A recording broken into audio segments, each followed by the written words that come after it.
Mark, we passed T-minus 30, T-minus 25 seconds and counting, and Apollo 13 is go. T-minus 20 seconds, T-minus 20 seconds and counting.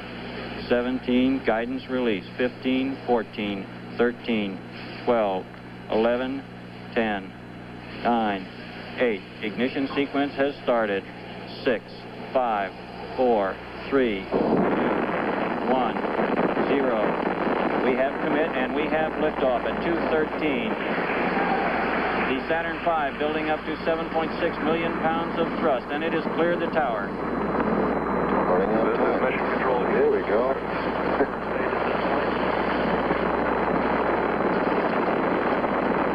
It's a beauty. It's another beauty.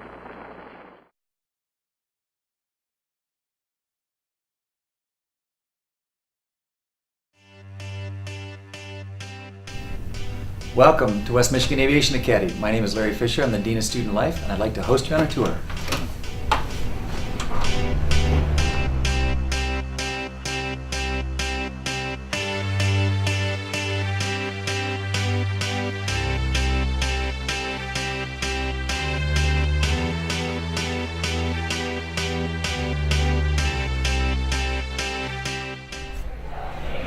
We're now at the engineering lab. This is where our students study their engineering classes, aerospace engineering and those types of things, mostly juniors and seniors, although they do get an introduction sophomore year. This is the engineering lab. It's used for a lot of different purposes, robotics. All of our engineering classes take place in here, and a few of the physics classes as well. We are now in the part of the building that is the aviation wing. This is where we get our hands on things. We learn science and math here, but here's where we put it to use. In this classroom is a PPL, a private pilot licensed ground school. These are juniors who hope to become pilots. They're being instructed by former Major George Pavey. We found the moment, we found the weight, now we've got to figure out where that CG is. And so I will do the math for you right there. We put those two numbers in, see where they come from? 94. Yeah, so you go 94 inches. Next, we're headed into the RC room. This is where students build their remote control planes.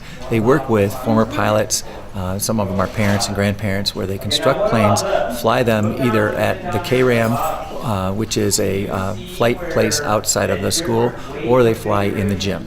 In here we learn a lot about the physics of flight, and when we build our foam airplanes like to fly in the gym, we learn about wiring and how mechanics work with the motors and the electric motors, and we learn how the different weights and balances are going to affect our flights. So this is our Redbird simulator here at the West Michigan Aviation Academy, and this is a flight training device used for our private pilots and kids who are doing flight training. It's a perfect example of our school airplane. It has all the instrumentation of it so that you can come in here, do all your procedures, maneuvers, and fly all that in here before you go into the real airplane, so you have a good grasp on the operations of the plane. I would argue to almost anyone that our first task here is to teach young boys to become young men and young girls to become young women. Because the most important thing to us as we get started in their high school careers is to teach them manners, to teach them how to greet people, to teach them how to shake hands, to how to look people in the eye. But it is something we've become known for. Because people will say, hey, I visited your school, and I can't believe how the kids greeted me and spoke to me and asked me how I'm doing. And when I hear that, I get pretty proud.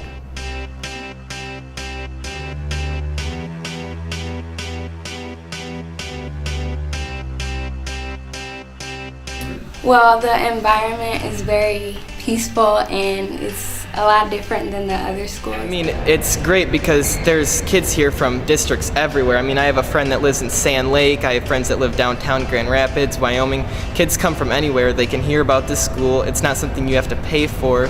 also the teachers and everything here they've really furthered me and helped me in my education versus my older school where it didn't seem quite as personal.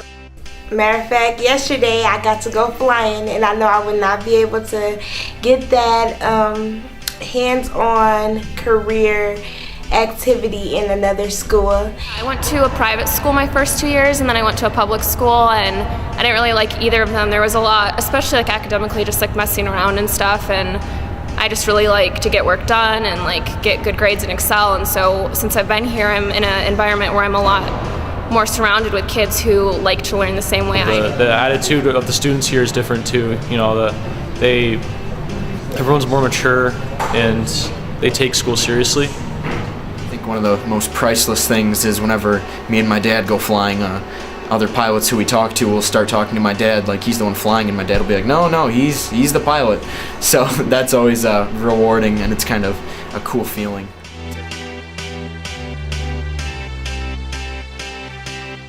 I got a feeling that tonight's gonna be a good night. That tonight's gonna be a good night. That tonight's gonna be a good night.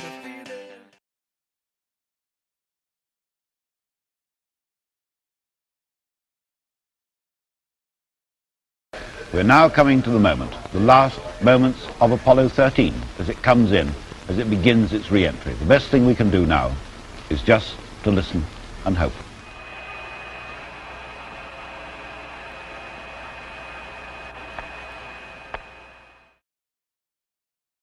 Extremely loud applause as Apollo 13 on main chutes comes through loud and clear on the television display here.